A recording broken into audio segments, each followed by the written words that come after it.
understanding the purpose and plan that God has on your life. And you got to run with it to understand that God has a mission and purpose for you to achieve. And like the first thing we see in the text when we deal with Jesus, he's grappling with his humanity and his divinity. But the first thing Jesus had to come to realization, he had to understand the jurisdiction that he was in.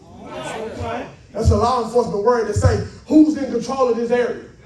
Is this federal property? Is this city property? Who's over this property? Is it private property? Who's in charge? I mean, this private property right now, True Vine, the police can't pull you over on this parking lot unless an overseer with a leader that's here call the police on you. They don't have authority unless somebody pick up the phone and say they're doing something over there. Because they don't have jurisdiction. They got jurisdiction over the city. But when you pull out that parking lot, you ain't saying nothing. You in the city now, baby. It's because now they have jurisdiction they can call. So Jesus got to get to the point where he had to honor the jurisdiction. And what he said now, watch it now. Jesus get to the point, he said, not my will. Oh, no. Oh, no. But your will. Meaning you got to get to the point that you got to nevertheless down in your spirit. And say, even though I don't feel like I'm going to do it anyway. Even though I don't agree with it, I'm going to do it anyway. Even though I don't want to lift my hands. I don't want to pray today. I'm going to do it anyway because I got to nevertheless in my spirit. Can I understand who's in charge? Yes, sir. Number two, Jesus had to deal with jealousy. Anytime you're in ministry, anytime you're doing some work and purpose, you won't have to worry about and deal with jealousy because they come a part of it. That's true, that's true. Yes. The Pharisees and Sadducees were jealous because of Jesus. Let me give y'all church game for a minute. Some of y'all know street game. Let me give you sanctuary game. Lord have mercy. Lord have mercy. It's a lot of jealous people when it comes to this. Yeah, that's true, that's true. Yeah. Because what the church have made us do, and I'm talking about preachers, leaders, and musicians, this is what we done got to. We done went from enriching people to entertaining them.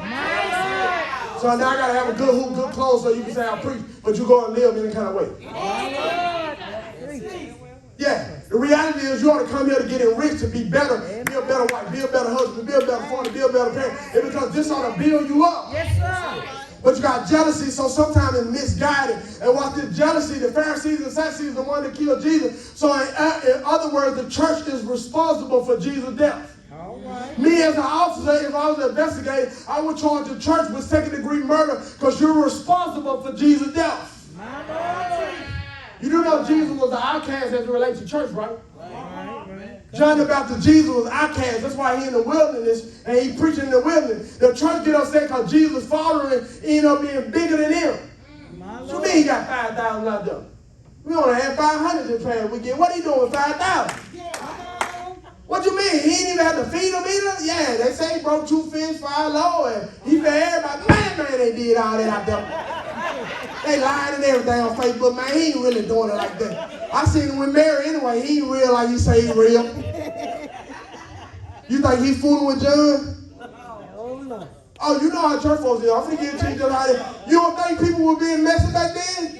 When they got in them Old Testament samples, you don't think they were lying on folks? Matter of fact, I heard Joseph ain't even his father because Mary been creeping. Who his dad is anyway? He don't look like him. Look at Joseph, because Joseph ain't even that tall. He tall. Oh yeah, church folks weighing him out. You ain't saying that. But when I find out jealousy, watch it now, it's misguided love. Oh God. Have you ever known somebody being so infatuated with you, weighing you out, and you don't even know why? That's right. I had somebody picking on me that made more money than me. Wow. They in a better position than me. Right. Matter of fact, I told the individual one day, I want to get to your level, I want to be in your spot. That individual hated on me and I ain't even have nothing. But the problem with most of you just like me, you naive. You don't know what you have. My Lord, show you. They hate because they can see what you can't see. When you look in the mirror, they don't see that. They see greatness, you see somebody trying. They see somebody that got the willpower, you see somebody that got made it. The reality is sometimes you ought to celebrate your haters because they're an indicator of what's on the inside. Lil Boosie said, y'all know he's a minister and trainer. Lil Boosie one day, you know what I mean? He ain't saying nothing. I like Lil Boosie. He said sometimes, even in your own city and people that grew up around you, they get hypnotized with hate. They asked him why he moved from Baton Rouge to Atlanta, Georgia. He said because the people all around, they got hypnotized with it. It's because people went to school with you, they rode with you, they saw you accept your college, and they were saved before you.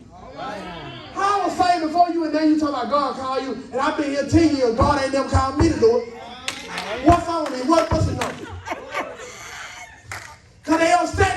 that you can keep moving. That's true. And sometimes your clarity can be frustrating to somebody else because they upset because God got the nerve enough to use you and not them. So you got to learn to deal with it. Yes, sir. Help us, Lord. Hypnotized with hate. What's the number?